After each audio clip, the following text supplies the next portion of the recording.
Hello everyone. ఈ దీపావళికి మీ ఇంట్లోనే కాకుండా మీ జీవితాల్లో కూడా వెలుగులు రావాలని కోరుకుంటున్నాను. మీ అందరికీ దీపావళి శుభాకాంక్షలు.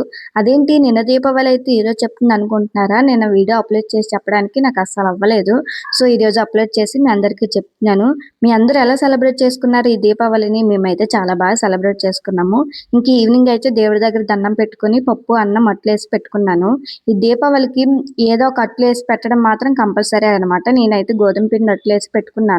తర్వాత ఐదు కర్రలకి వెలిగించి బయట పెట్టి దండం పెట్టుకున్నాము. తర్వాత టపాసులు పేల్చడం అయితే స్టార్ట్ చేసాము.